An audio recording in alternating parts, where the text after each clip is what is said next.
Welcome back, dears. Today I'm dealing with the desert. In the first part of this lesson, we have seen that most people believe that the desert is an endless stretch of land. They are thin, very dry, hot, waterless, and without shelter.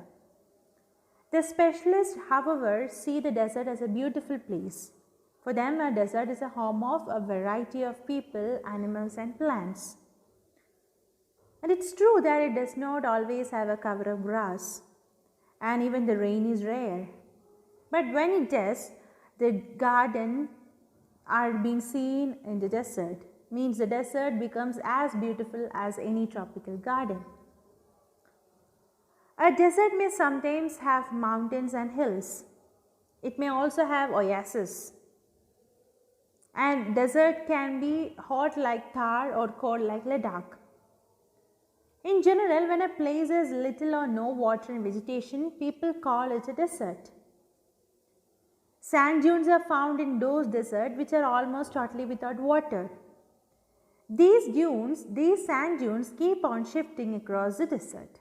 Up to this is there in the first part of this lesson. Now we will deal with the second part of this lesson.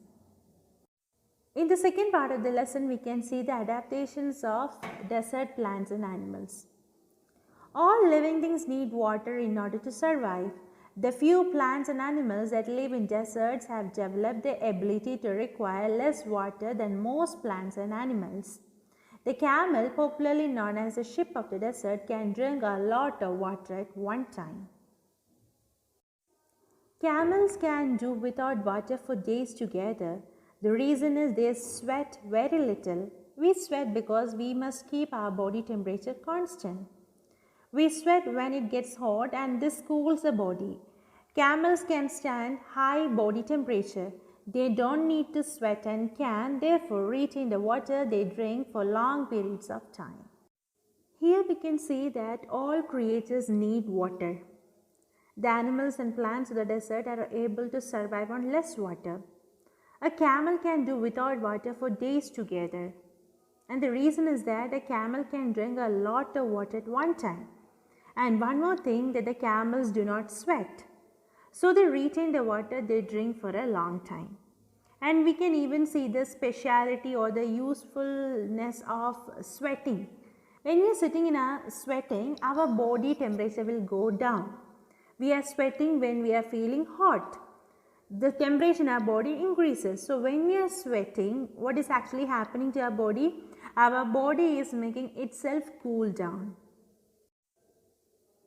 The smaller desert animals do not drink water. They burrow underground during the hot day and come out at night to eat. Some of them eat other animals and get the water they need from the moisture in the meat. Others eat plants and seeds and get the water they need from plant juices. Smaller desert animals are getting their water from the moisture in the things they eat. Some of them get the water they need from the animals they eat. And those who don't eat meat eat plants and seeds, and from them they used to get the needed water. That is, these animals who are herbivorous, they are getting the needed water from plant juices. Now let's focus on the plants. Desert plants also adapt themselves to the life they lead. Cactus plants store water in their thick stems. Their roots lie close to the surface of the ground and quickly absorb the moisture from the light rains that occasionally fall. The major feature of all deserts is, of course, dryness and variations in temperature. In humid climates, the moisture in the air acts like a blanket and protects the earth's surface from the hot rays of the sun. The absence of this blanket in desert lands causes the desert to heat up rapidly during the day and to cool off rapidly at night. Deserts are an important part of nature's great plan. They are like the dense forest and the deep oceans. Just because they are hot and dry, one should not look upon them as useless part of the earth. We knew that in our places the climate is humid. The moisture in the air acts like a blanket, and it protects the earth from the hot rays of the sun. So the earth is not very hot during the day. and the same cover doesn't let the heat to go out during that night. So the earth is not very cold during the night. Thus the variation in temperature during the 24 hours is not so much in those areas. But in deserts, since there is no such cover, there is no such green blankets on deserts, there is much variation between the day and night temperature in deserts.